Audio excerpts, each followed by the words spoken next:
Hello students, polynomials की exercise 2.2 से जो पहला क्वेश्चन है, इसके पहले 3 पार्ट्स हमने प्रीवियस वीडियो में कवर किए हैं। इस वीडियो में हम इसका 4th, 5th और 6th पार्ट कवर करेंगे। क्वेश्चन में फिर से पढ़ूंगा। Find the zeros of the following quadratic polynomials. In quadratic polynomials के हमें जीरोस फाइंड करने हैं and verify the relationship between the zeros and the coefficients. और फिर इनके जीरोस और कोफिशिएंट्स के बीच में जो रिलेशनशिप है उसको भी वेरीफाई करना है। फोर्थ पार्ट है इसका 4u² प्लस 8u। जैसा कि प्रीवियस वीडियो में मैंने बताया कि इन क्वेश्चंस में हम मिडल टर्म को स्प्लिट करते हैं। जो बीच वाली टर्म होती है उसके दो हिस्से करते हैं, स्प्लिट करते हैं। क्योंकि यहाँ इस पार्ट में दो ही टर्म्स है, यहाँ मिडल टर्म है ही नहीं, तो यहाँ पे हम स्प्लिटिंग नहीं कर सकते हैं। ये जो दो टर्म्स है हम इन्हीं में से कॉमन लेंगे। यहाँ 4 है और यहाँ 8 है, दोनों 4 के टेबल में आते हैं, 4b और 8b। 4 के टेबल में आता है, 4 1 r 4, 8 भी आता है 4 के टेबल में, 4 2 r 8। मतलब 4 इन दोनों का कॉमन फैक्टर है, 4 को हम कॉमन लेंगे। यहाँ u² है और यहाँ है 8 के साथ u, एक u हम कॉमन लेंगे। 4 को हमने कॉमन ले लिया, u² है यहाँ पे, एक u कॉमन ले लिया, यहाँ रह गया u प्लस ये 8 इस 4 के टेबल में 2 पे आता है, 4 2 r 8, 4 2 r 8, u को हमने कॉमन ले लिया। यहाँ पे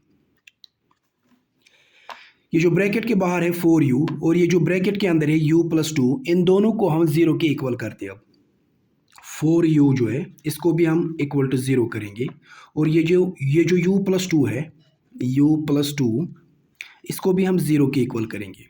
विच इम्प्लाइज दैट यहाँ से u का एक वैल्यू निकालेंगे और यहाँ से u का दूसरा वैल्यू निकालेंगे।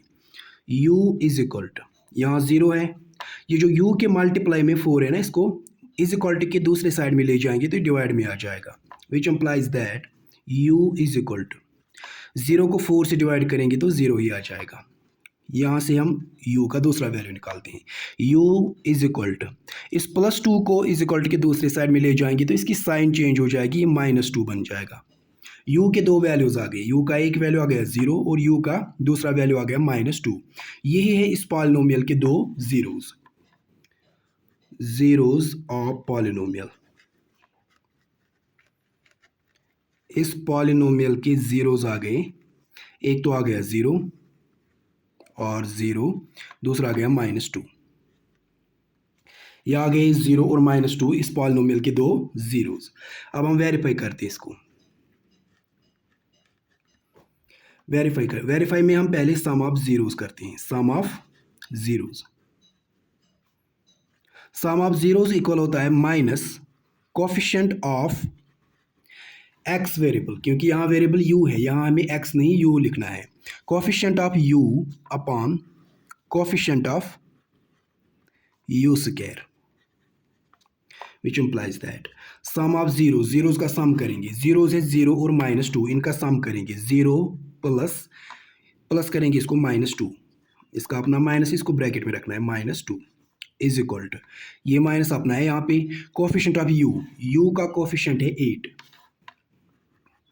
अपॉन कोफिशिएंट ऑफ u² का कोफिशिएंट है 4, विच इम्प्लाइज दैट 0 से यहाँ पे फर्क नहीं पड़ेगा कुछ, ये प्लस है ये माइनस है, प्लस माइनस माइनस बन जाएगा, ये यहाँ पे आ जाएगा -2 इज इक्वल टू, यहाँ हम कैंसिलिंग करेंगे, 4 1 r 4, 4 2 r 8, यहाँ रह गया -2 इज इक्वल टू -2, यानी LHS RHS के इक्वल आ गया। दूसरा रिलेशन है product of zeros. Product of zeros equal होता है constant term upon coefficient of x²। यहाँ पे वेरिएबल है u, यहाँ पे हम u² लिखेंगे। Which implies that product of zeros का प्रोडक्ट करेंगे, जीरोस है 0 और -2, इनका प्रोडक्ट करेंगे, 0 into -2 is equal to constant term होती है वेरिएबल के बगैर जो टर्म होती है। यहाँ वेरिएबल u है, इसके साथ भी वेरिएबल u है, इसके साथ भी वेरिएबल u है, यानी यहाँ पे u के बगैर कोई भी टर्म नहीं है, मतलब यहाँ पे कांस्टेंट टर्म नहीं है। जब कांस्टेंट टर्म नहीं होगी तो कांस्टेंट टर्म क्या होगी, यहाँ पे वो हमें 0 लेनी है, 0, कांस्टेंट टर्म 0 है क्योंकि यहाँ पे कांस्टेंट टर्म है ही नहीं। Divide by coefficient of u² का कोफिशिएंट है 4, विच एम्प्लाइज दैट 0 को 2 के साथ मल्टीप्लाई करेंगे तो ये 0 ही आ जाएगा, इज इक्वल टू 0 को 4 से डिवाइड करेंगे तो 0 ही आ जाएगा। LHS आ गया RHS के इक्वल। नेक्स्ट पार्ट करते हैं इसका। फिफ्थ पार्ट है इसका टी स्क्वायर माइनस 15। यहाँ भी हमें 2 ही टर्म्स है, यहाँ पे 3 टर्म्स नहीं है। इसमें भी हम मिडल टर्म को स्प्लिट नहीं कर सकते हैं क्योंकि मिडल टर्म इसमें है ही नहीं।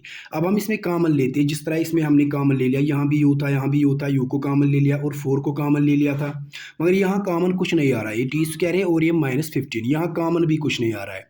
1 हम कॉमन नहीं ले सकते हैं क्योंकि उससे ये क्वेश्चन सॉल्व नहीं होगा। हम इसी टी स्क्वायर -15 को 0 के इक्वल करेंगे। टी स्क्वायर -15 जो है ना, इसी को हम 0 के इक्वल करेंगे, is equal to 0, which implies that T square is equal to, ये जो -15 है इसको इज इक्वल टू के दूसरी साइड में ले जाएंगे तो इसकी साइन चेंज होगी, ये +15 बन जाएगा। 15 लिखना है, इसके साथ प्लस लिखने की जरूरत नहीं है, ये जो प्लस के बगैर 15 है ना, ये प्लस ही होता है। Which implies that T is equal to, यहाँ 15 है, ये जो टी का स्क्वायर है इसको हम इज इक्वल टू के दूसरे साइड ले जाएंगे। स्क्वायर जब इज इक्वल टू के दूसरी साइड चला जाता है तो ये इस नंबर का स्क्वायर रूट बन जाता है। स्क्वायर को दूसरे साइड में ले जाएंगे इज इक्वल टू की तो ये स्क्वायर रूट बन जाता है, ये स्क्वायर इस 15 का स्क्वायर रूट बन जाएगा। यहाँ पे हमें टी वेरिएबल का एक ही वैल्यू आ गया √15, मगर हमें दो चाहिए, जिस तरह यहाँ हमें u के 2 वैल्यूज़ आ गए, u = 0, u = -2, 2 जीरोज़ होने चाहिए। इसके लिए हम क्या करते हैं, इसको हम ±√15 लिखेंगे। मतलब t जो है ना, एक t का वैल्यू है +√15 और दूसरे t का वैल्यू है, दूसरा वैल्यू है इसका -√15। ये 2 जीरोज़ आ गए यहाँ पे, जीरोज़ ऑफ पॉलिनोमियल। इस पॉलिनोमियल के जीरोज़ क्या आ गए, एक हम लेंगे +√15, दूसरा -√15। +√15 इसको प्लस लिखने की ज़रूरत नहीं है, प्लस के बगैर भी ये प्लस होता है, पॉजिटिव होता है। दूसरा है -√15, ये 15 है यहाँ पे, +√15, दूसरा वैल्यू है -√15। ये आ गए 2 जीरोज़ इस पॉलिनोमियल के। अब हम वेरीफाई करते हैं इसको। Sum of zeros,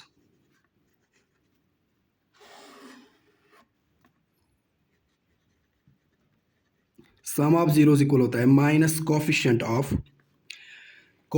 x square. यहाँ मगर वेरिएबल है t, हमें लिखना है coefficient of T square, sorry coefficient of t upon coefficient of T square, coefficient of T square. जिस तरह हम लेते हैं sum of zero equal to minus coefficient of X upon coefficient of x square. यहाँ पे x नहीं है, T variable है, यहाँ हमें लिखना है minus coefficient of T upon coefficient of T square, which implies that sum of zeros करते हैं। जीरो से √15 माइनस √15, इनका सम करेंगे, √15 प्लस करेंगे इसको -√15, क्योंकि इसका माइनस है, अपना इसका माइनस है, इसको ब्रैकेट में रखना है, -√15 इज इक्वल टू, यहाँ ये माइनस अपना है, यहाँ पे कोफिशिएंट ऑफ टी का कोफिशिएंट देखेंगे, यहाँ टी स्क्वायर है, टी है ही नहीं, टी वाली टर्म इसमें है ही नहीं, ये टी स्क्वायर है, ये टी वाली टर्म नहीं है। जब इसमें टी वाली टर्म है ही नहीं तो उसका कोफिशिएंट होगा फिर 0, कोफिशिएंट ऑफ टी 0 है, divide by coefficient of T square यहाँ पे इसका कोफिशिएंट कुछ नहीं, वो 1 होता है, टी स्क्वायर का कोफिशिएंट है 1, विच इम्प्लाइज दैट इस √15 को ऐसे ही रखना है। यहाँ पे ये प्लस और ये माइनस है, प्लस माइनस माइनस बन जाएगा, ये आ जाएगा यहाँ पे -√15, plus minus minus -√15 is equal to 0 को 1 से डिवाइड करेंगे तो 0 ही आ जाएगा। यहाँ पे ये माइनस लिखने की ज़रूरत नहीं है आपको, -0, क्योंकि 0 ना पॉजिटिव होता है ना नेगेटिव होता है, ये 0 ही रखना है, इसको माइनस नहीं लिखना है, विच इम्प्लाइज दैट √15 से माइनस करेंगे √15, जब सेम नंबर से सेम नंबर माइनस होता है तो वहाँ 0 रहता है, इज इक्वल टू यहाँ भी 0, LHS आ गया RHS के इक्वल। उसके बाद है product of zeros,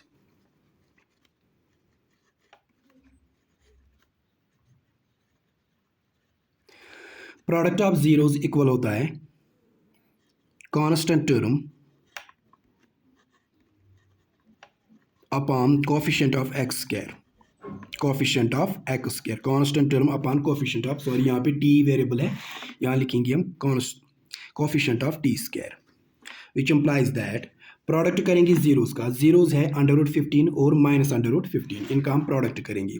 √15 into minus √15, मैंने इनको ब्रैकेट में लिखा, ब्रैकेट का मतलब भी प्रोडक्ट ही होता है, is equal to constant term, constant term जो वेरिएबल टी के बगैर है यहाँ पे वो है -15, कांस्टेंट टर्म है -15 upon coefficient of T square, T square का कोफिशिएंट कुछ नहीं वो 1 होता है,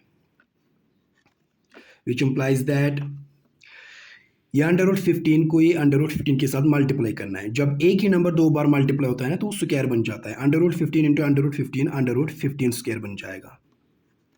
ये प्लस है और ये माइनस है, मल्टीप्लिकेशन में प्लस माइनस माइनस बन जाता है, साइन इसकी माइनस रहेगी, इज इक्वल टू ये है -15, नीचे जो 1 होता है ना, नीचे 1 लिखने की जरूरत नहीं है, विच इम्प्लाइज दैट ये स्क्वायर रूट इस स्क्वायर के साथ कैंसिल हो जाएगा, यहाँ रह गया -15 इज इक्वल टू यहाँ भी है -15, यहाँ आ गया LHS RHS के इक्वल, ये हो गया सॉल्व। अब हम इसका लास्ट पार्ट यानी इसका 6th पार्ट करते हैं।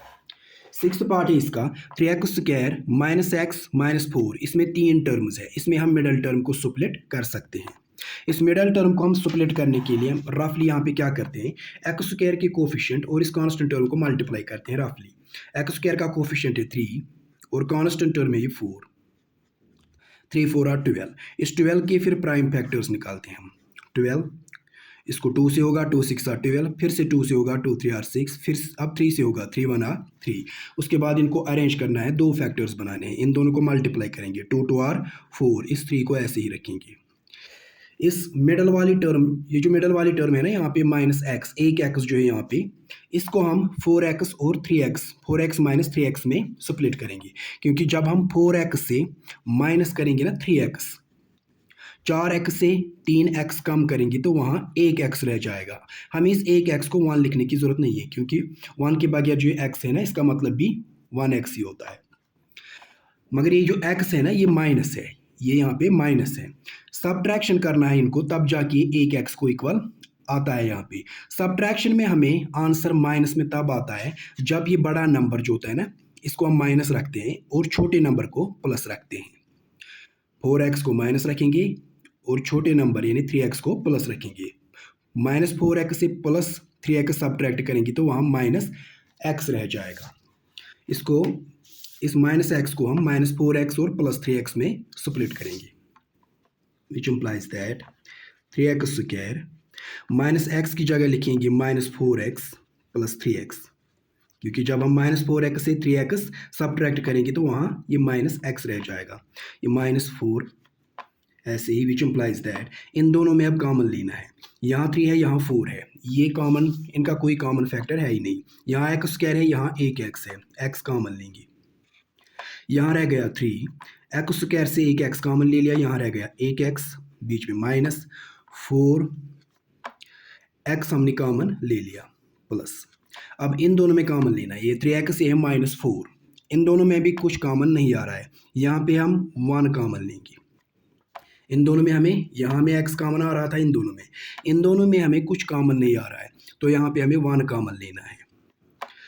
ये 3x ऐसे ही 1 × 3x हो गया 3x, ये प्लस, ये भी प्लस प्लस प्लस प्लस की साइन, उसके बाद ये माइनस की साइन, ये प्लस है यहाँ माइनस रखेंगे, प्लस माइनस माइनस की साइन आ गई यहाँ पे, ये 4 1 के टेबल में आता है 4 पे, 1 4 और 4, विच इम्प्लाइज दैट यहाँ ब्रैकेट के बाहर है x, यहाँ ब्रैकेट के बाहर है +1, इनको एक ब्रैकेट में रखना है x + 1, और ये जो कॉमन है यहाँ भी 3x - 4, यहाँ भी 3x - 4, इनको अलग ब्रैकेट में लिखना है, यानी कॉमन लेना है 3x - 4, एक ही बार लिखना है, इसको भी अब 0 के इक्वल और इसको भी अब 0 के इक्वल करना है, x + 1 जो है ये भी 0 के इक्वल और 3x - 4 जो है ये भी 0 के इक्वल करना है, which implies that x is equal to +1 को दूसरी साइड में ले जाएंगे इज इक्वल टू की तो -1 बन जाएगा, यहाँ से x का दूसरा वैल्यू निकालेंगे, which implies that 3x is equal to -4 को 0 के इस साइड में ले जाएंगे तो ये +4 बन जाएगा,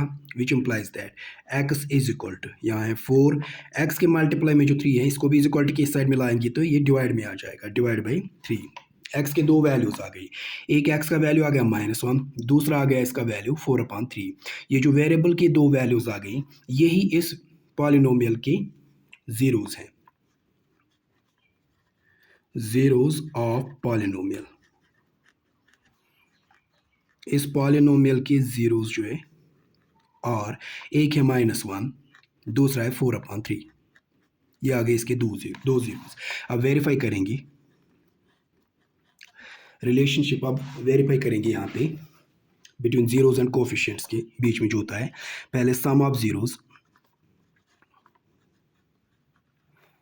सम ऑफ ज़ीरोज़ इक्वल होता है minus coefficient of x square. यहाँ वेरिएबल कोफिशिएंट ऑफ एक्स, यहाँ वेरिएबल एक्स है, यहाँ हम एक्स लिख सकते हैं। Coefficient of X upon coefficient of x square, which implies that sum of zeros का सम करते हैं। ज़ीरो है -1, 4/3, इनका सम करेंगे, -1 + 4/3 इज इक्वल टू, ये माइनस साइन अपना है, यहाँ पे कोफिशिएंट ऑफ एक्स का कोफिशिएंट कुछ नहीं, वो 1 होता है, यानी इसका कोफिशिएंट यहाँ पे 1 होता है, क्योंकि माइनस साइन भी है, -1 इसका कोफिशिएंट आ जाएगा, -1 upon coefficient of x square का कोफिशिएंट है 3, विच इम्प्लाइज दैट यहाँ दो फ्रैक्शंस, इसके नीचे कुछ नहीं, वो 1 होता है, लिखने की ज़रूरत नहीं होती है। इसको हम डिनोमिनेटर्स का एलसीएम निकालते हैं और बाद में इसको सॉल्व करते हैं। मगर जब दो ही फ्रैक्शंस होते हैं ना, इस तरह मैंने बार बार बताया, इनको हम क्रॉस मल्टीप्लिकेशन वाले शॉर्टकट मेथड से भी सॉल्व कर सकते हैं। इसको इसके साथ, इसको इसके साथ, और डिनोमिनेटर्स को भी मल्टीप्लाई करना है। 1 × 3 हो गया 3, ये -1 है, ये +3, प्लस माइनस मल्टीप्लिकेशन में माइनस बन जाता है, ये आ जाएगा -3, -1 × 3 हो गया -3, बीच में प्लस, इस 1 को इस 4 के साथ, इस 1 को इस 4 के साथ करना, 1 × 4 हो गया 4, इसके नीचे कुछ नहीं, वो 1 होता है, ये लिखने की ज़रूरत नहीं है यहाँ पे, 1 × 4 हो गया 4 अपॉन डिनोमिनेटर्स को भी एलसीएम करना है, 1 × 3 हो गया 3 इज इक्वल टू, यहाँ से है -1/3,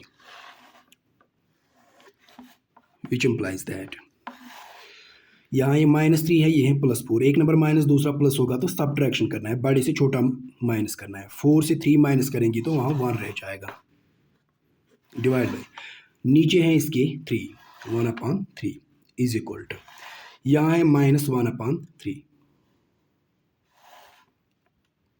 -1/3,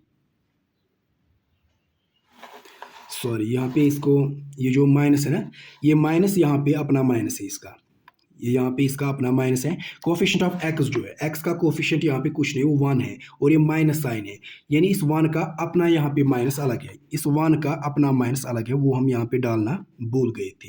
अब ये माइनस माइनस हो जाएगा प्लस, ये यहाँ पे आ जाएगा +1/3, यहाँ पे भी आ जाएगा +1/3, LHS RHS के इक्वल आ गया। उसके बाद product of zeros,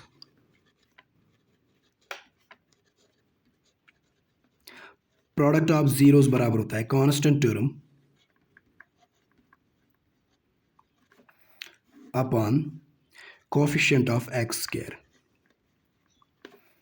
which implies that product of zeros है -1, 4/3, इनका प्रोडक्ट करेंगे, -1 × 4/3 is equal to constant term है इसमें -4 upon coefficient of x square, और एक्स स्क्वायर का कोफिशिएंट है 3, विच इम्प्लाइज दैट -1 × 4 हो गया -4, माइनस प्लस माइनस बन जाएगा, 1 4 4, नीचे 3 है इसके नीचे कुछ नहीं, 1 है, इसके नीचे 3, 1 × 3 हो गया 3 इज इक्वल टू, यहाँ से है -4/3, LHS और RHS इक्वल आ गया, LHS is equal to RHS, ये भी वेरीफाई हो गया।